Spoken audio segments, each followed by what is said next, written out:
Hello, welcome back to the channel. Nigel with you, Nigel's Modelling Bench. And here we are now with pack 23, so it must be about a month since we did our last ones. And I believe this is engine bearers and stuff in here from memory. So pack 23, it's come in the post along with 24, 25 and 26. So there will be another 3 videos following this one in short time. So we'll see what they do. I think we're going on to undercarriage next, which is great, rather than building another engine. Something I did just want to quickly talk about. 2 points around this engine. One is, a lot of you have commented, and I did actually show in one of my previous videos, this engine is extremely small. For a 32nd scale Merlin, this is tiny. The reason being, and I've said this on many model kits before, which is why things like the Qatari Spitfire don't have an engine.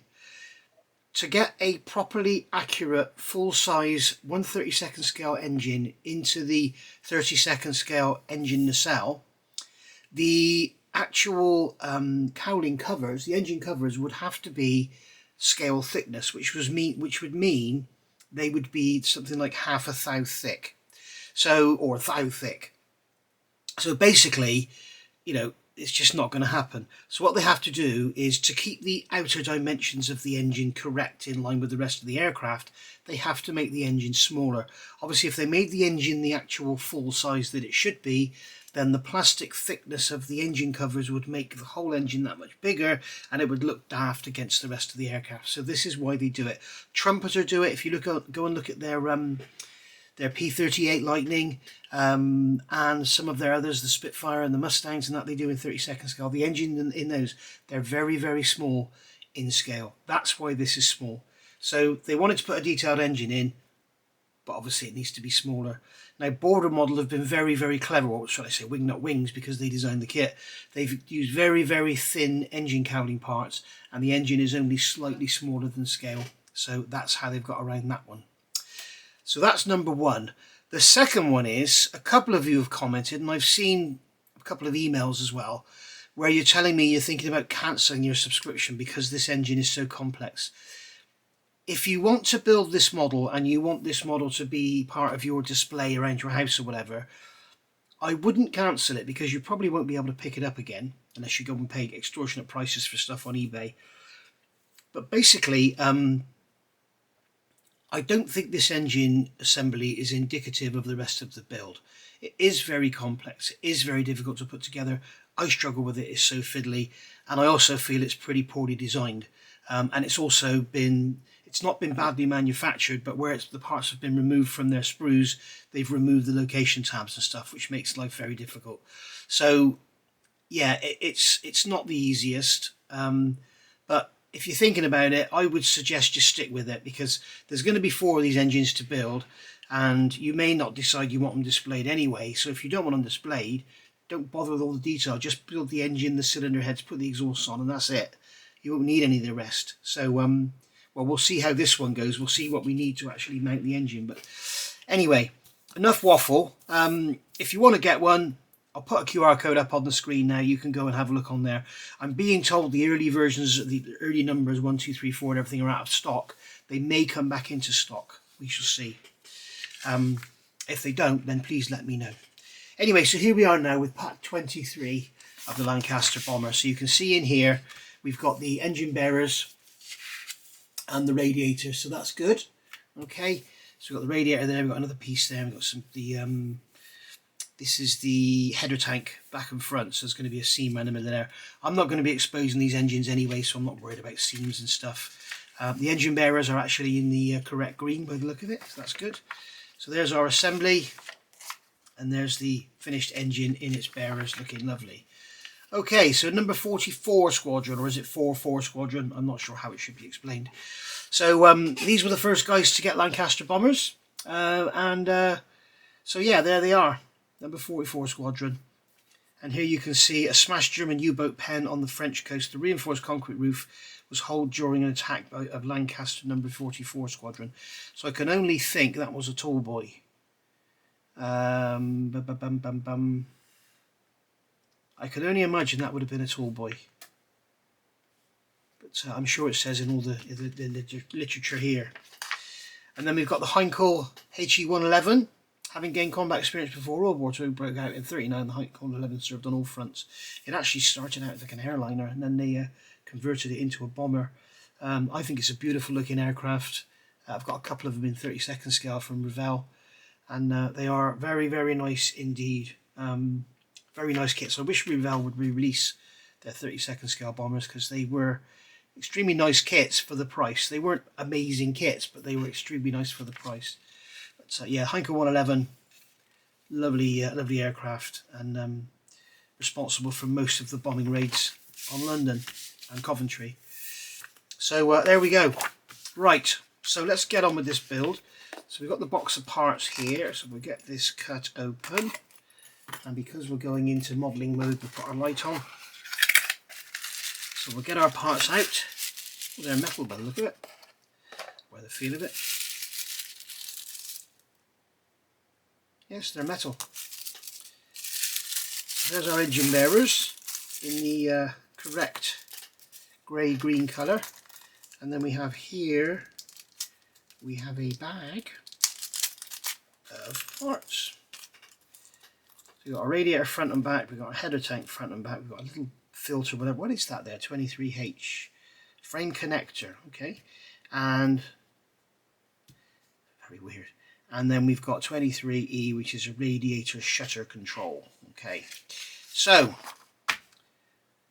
take the starboard engine bearer and check how the rectangular tabs fit the sockets inside the engine. I do again when you're happy with the fit, glue in place. So we're going to take the engine bearer here, and then that square lug is going to go into there.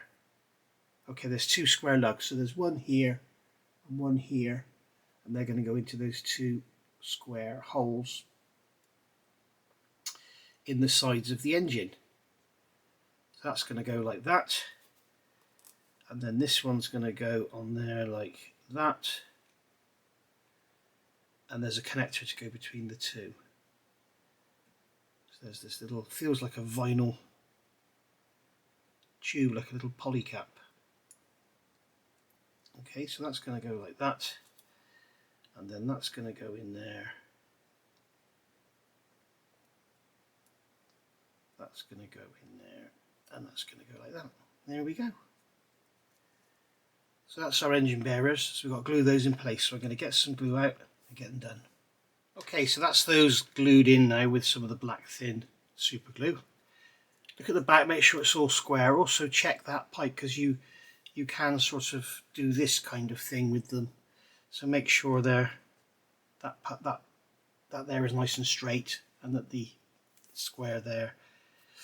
You may wish to leave this until you've actually got the bulkhead to fit it to, and then you can make sure it's all aligned then. Front and back radiator halves have got to go together. It says use a little glue if necessary. Yes, it's necessary because they're not a tight fit. So we can just put a drop of glue in there and a drop of glue in there, just like so. I won't be doing any revisited videos on this, guys, because as I say, I'm not going to have these engines on display, so I'm not going to be doing any sort of modifications to make them look any different. A rectangular peg on the front of radiator 23C fits into a corresponding hole in the base of the engine. When you're happy with the fit, glue the radiator into place. So that is going to go that way round. We've got this rectangular tab on here, and that is going to go into that hole. So we'll get some glue. I'm not sure these radiators should be silver, but more on that at a later date, no doubt.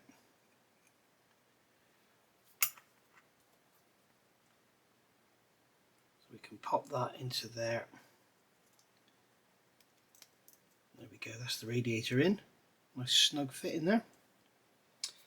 And then over the page, fit the radiator shutter control 23E to the bearers. A tab on each of the engine bearers fits into a corresponding slot in part 23E.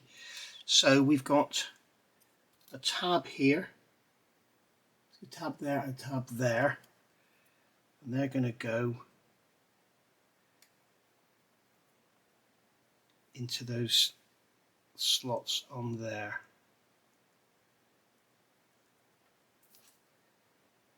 So we've got two little slots on here, so what we'll do, we'll put a drop of glue into each of those.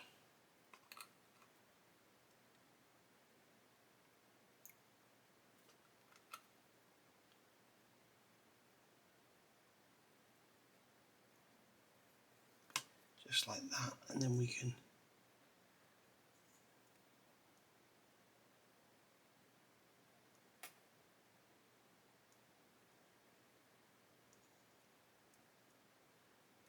there we go, it just fits on there like that.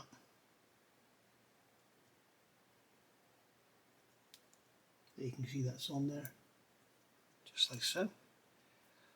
And then fit the 3 pegs in the back of the radiator tank into corresponding holes in front of the header tank, as indicated, using a little glue if necessary. So we've got the header tank here, we've got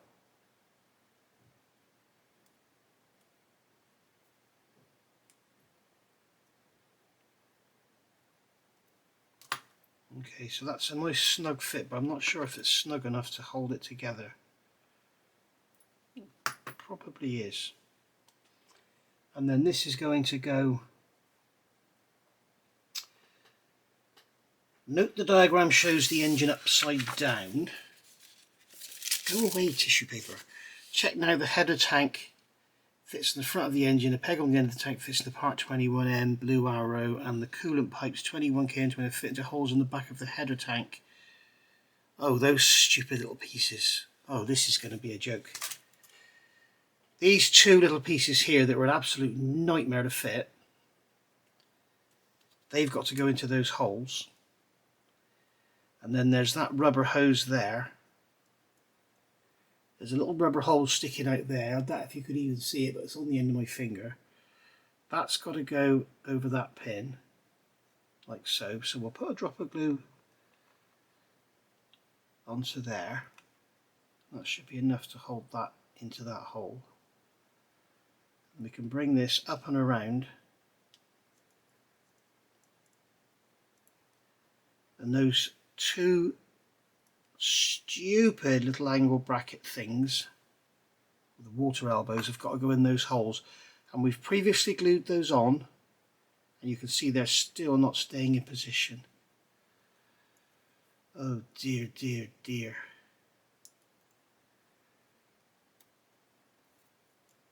Oh, look at this. Why didn't they have us fit these at the same time? Come on, guys. What they should have done was had us fit these at the same time as the header tank. Right, so that one's gone in there and the other one's fallen off. Brilliant. Oh dear, dear, dear. This is bloody awful, this thing. Right, you've got these stupid little brackets that have no location whatsoever. So what we'll do is we'll take that off of there. And what we'll do is we'll put these... Let me grab some more glue in a minute. Right, so what I've done, I've got these little two elbows that we did in the previous builds. I've glued those into there. What I'm going to do now is put a drop of glue on that pin again. I'm going to put a drop of glue on these again for about the 4th time, because they just keep breaking off. Because they have absolutely no location whatsoever. I really do wish, if you're watching this, Hachette, what you need to do is, for those of us that don't worry about displaying the engines, you need to give us like a dummy, just a dummy lump that just holds the shaft so you can have the propeller spinning. You know, we don't need to be doing all of this. So they're going to fit into there like that. And that's just going to sit on there like that. Okay? I don't know if you can see that, but that's how it goes. Sorry, it's all black, you can't see anything, can you? But I'm going to put another little drop of glue on there just to hold that in.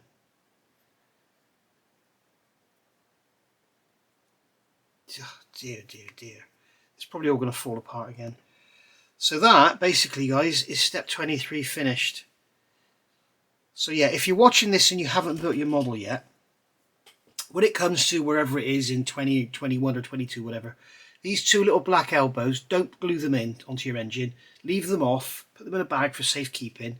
I've got a little box here with all the bags and stuff in with all the parts that I need. You know, you can see that, for instance, there's my antenna and stuff there. You know, that's the you know, the antenna, the UHF aerials and everything, the pitot tubes. So that's there. Put them in a bag for safekeeping, and then glue them onto the back of the header tank like you've just seen me do, and then place them in the engine, and that way they'll go on. You can stick them to the engine and they won't just keep falling off. As I say, don't give up on this model just because of this. It's almost like, in my opinion, I'm sure I'm wrong, but it's almost like this was a different design team from the rest of the model, because the rest of the model has been great. The front turret was quite complex, but it was always going to be, if a part's going to be well detailed, it's going to be complex. That's just how it is. But the rest of the model, the cockpit and everything's been lovely, but this has been awful. It's been terrible. So and I think a lot of people are thinking the same, judging by your comments and your emails and everything. So bear with it, guys. I think it's going to be worth bearing with, because I think it's going to be a beautiful model at the end of the day. So there we go. That's our engine pretty much complete. And I think now we're moving on to undercarriage and stuff, which will be a fresh relief. Okay, so there we go. Bye for now. Oh, don't forget to hit that subscribe.